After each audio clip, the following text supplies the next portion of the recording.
Hey guys, after a long time it's Munna here welcoming you guys back to my kitchen MunnasMenu. Friends, உங்க எல்லாரையும் இந்த MunnasMenu சேனலுக்கு வரவேற்கிறதுல ரொம்பவே சந்தோஷப்படுறேன். இப்போ இன்னைக்கு நம்ம கிச்சன்ல பார்க்க போற ரெசிபி பாத்தீங்கன்னா ஒரு சைனீஸ் குசின்ல இருந்து வர ரொம்பவே பாப்புலரான ஒரு டிஷ். Of course உங்க எல்லாருக்குமே நல்லாவே தெரிஞ்சிருக்கும் because நீங்க எல்லாமே thumbnail பார்த்திருப்பீங்க. இன்னைக்கு நம்ம கிச்சன்ல பார்க்க போறது vegetable fried rice recipe. Friends, இந்த fried rice ரெசிபி பாத்தீங்கன்னா உங்கள பல பேர் நினைக்கிறது ரொம்ப கஷ்டமான விஷயம் நினைக்கிறீங்க. அப்போலாம் ஒண்ணுமே இல்லங்க. பெரிய ராக்கெட் சயின்ஸ்லாம் இல்லைங்க. இந்த ரெசிபி பார்த்தீங்கன்னா ரொம்பவே சிம்பிள் தான். இன்னும் தெளிவாக சொல்லப்போனால் உங்கள்கிட்ட வேக வச்சு அரிசி இருந்துச்சுன்னா இந்த ஃப்ரைட் ரைஸை நீங்கள் ஒரு வித்தின் மினிட்ஸில் செஞ்சு முடிக்க முடியும். அந்தளவுக்கு ரொம்பவே சிம்பிளான ரெசிபி தான்.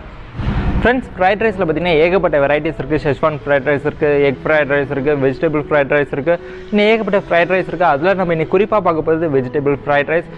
ரொம்பவே சிம்பிளான ரெசிபி தாங்க. வாங்க நம்ம டேரெக்டாக கிச்சனில் போய் எப்படி செய்யணும்னு பார்த்துக்கலாம். அதுக்கு முன்னாடி வியூவர்ஸ் இப்போ தான் நீங்கள் நம்ம சேனல் வீடியோஸை ஃபஸ்ட் டைம் பார்க்குறீங்கன்னா மறக்காமல் இந்த சப்ஸ்கிரைப் பட்டனை ப்ரெஸ் பண்ணிக்கோங்க. அது கூடவே பெல் நோட்டிஃபிகேஷன் இருக்கும், அதையும் ப்ரெஸ் பண்ணி வச்சுக்கோங்க. அதில் ஆல் என்ற ஆப்ஷனை சேர்த்து ப்ரெஸ் பண்ணும்போது நம்ம சேனல்லேருந்து வர ரெகுலர் அப்டேட்ஸ் எல்லாமே உங்களுக்கு தேடி வரும். ஸோ இதுக்கு மேலே எதுக்கு நம்ம டைம் வேஸ்ட் பண்ணுவோம், வாங்க நம்ம டேரெக்டாக கிச்சனுக்குள்ளே போய் இந்த வெஜிடபிள் ஃப்ரைட் ரைஸ் ரெசிபியை சிம்பிளான முறையில் அதே சமயத்தில் எப்படி டேஸ்ட்டாக செய்யலாம்னு கற்றுக்க போகிறோம். ஸோ வாங்க நம்ம டேரெக்டாக கிச்சனுக்குள்ளே போகலாம்.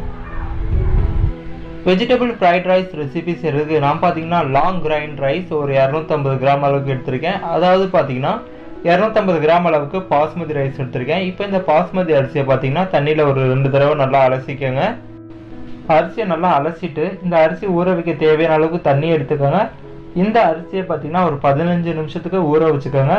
அதே வேளையில் இந்த அரிசியை வேக வைக்க தேவையான அளவுக்கு தண்ணி எடுத்து சூடு பண்ணிக்கோங்க.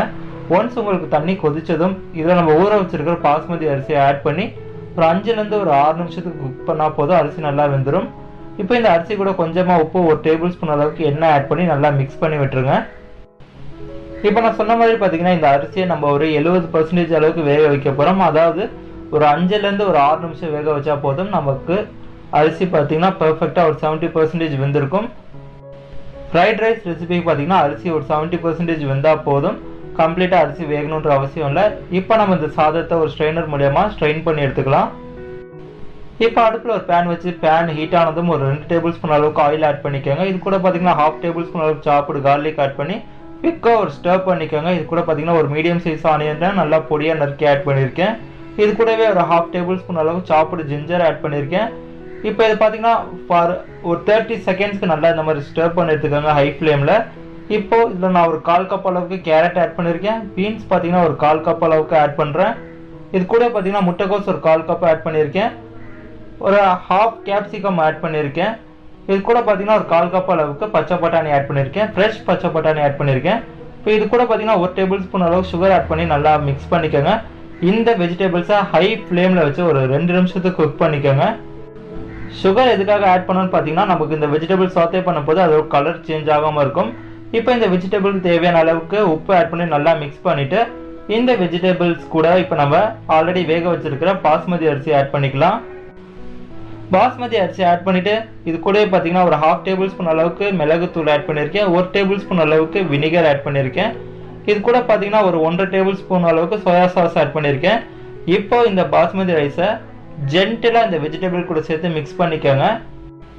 அதே மாதிரி மிக்ஸ் பண்ணும்போது ஓவராக மிக்ஸ் பண்ணாதீங்க. அப்படி பண்ணிங்கன்னா ரைஸ் பார்த்தீங்கன்னா உடைய ஆரம்பிச்சிடும். இப்போ இது கூட பார்த்தீங்கன்னா ஒரு 1/4 கப் அளவுக்கு ஸ்ப்ரிங் ஆனியன் ஆட் பண்ணியிருக்கேன். கொஞ்சமாக தண்ணி தெளிச்சுக்கிறேன்.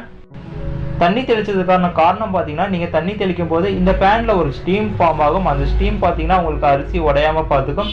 அதே மாதிரி நல்லா மிக்ஸ் பண்ணிவிட்டு ஃப்ரைட் ரைஸை உடனே அடுப்புலேருந்து எடுத்துடாதீங்க. ஒரு 2 to 3 மினிட்ஸ் அப்படியே அடுப்புலேயே வச்சுருங்க.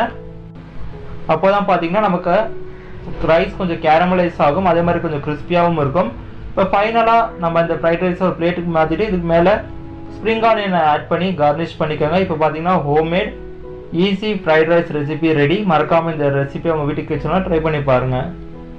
ஃப்ரெண்ட்ஸ், ஐ ஹோப் உங்களுக்கு இந்த வெஜிடபிள் ஃப்ரைட் ரைஸ் ரெசிபி பிடிச்சிருக்குன்னு சொல்லி நம்புகிறேன். ஸோ இந்த ரெசிபியை பார்க்குறதோட நிறுத்தாமல் உங்கள் வீட்டு கிச்சனில் ட்ரை பண்ணி பாருங்கள். முடிஞ்சால் இந்த ரெசிபியை உங்கள் வீட்டு குட்டீஸ்லேருந்து பெரியவங்க வரைக்கும் எல்லாத்துக்குமே செஞ்சு கொடுங்க. அவங்களோட ஃபீட்பேக் எப்படின்னு சொல்லி எனக்கு மறக்காமல் கமெண்ட் பண்ணுங்கள். ஃப்ரெண்ட்ஸ், உங்களுக்கு இதே மாதிரி வேறு எதுவும் ரெசிபிஸ் வேணாலும் மறக்காமல் எனக்கு கமெண்ட் பண்ணுங்கள். அதே மாதிரி இந்த ரெசிபி உங்களுக்கு பிடிச்சிருந்தா லைக் பட்டனை ப்ரெஸ் பண்ணிக்கோங்க. அது கூடவே இந்த வீடியோவை உங்கள் ஃப்ரெண்ட்ஸ் அண்ட் ஃபேமிலி கூட தாராளமாக ஷேர் பண்ணுங்கள். ஷேர் பண்ணிவிட்டு உங்களுக்கு டைம் கிடைக்கும் போது நம்ம சேனலை வந்து விசிட் பண்ணுங்கள். பிகாஸ் ஏகப்பட்ட வீடியோஸ் அப்லோட் பண்ணியிருக்கேன். எல்லா ரெசிபியும் தாறுமாறாக இருக்கும். ஸோ எல்லா ரெசிபியும் பாருங்கள். பார்த்துட்டு உங்களோட கமெண்ட்டை எனக்கு மறக்காமல் ஃபார்வர்ட் பண்ணுங்கள். உங்களை மீண்டும் இன்னொரு இன்ட்ரெஸ்டிங் ரெஸ்பான்ஸ் சந்திக்கிறேன். டாடா பை பை ஃப்ரம் முன்னா and stay tune for MunnasMenu.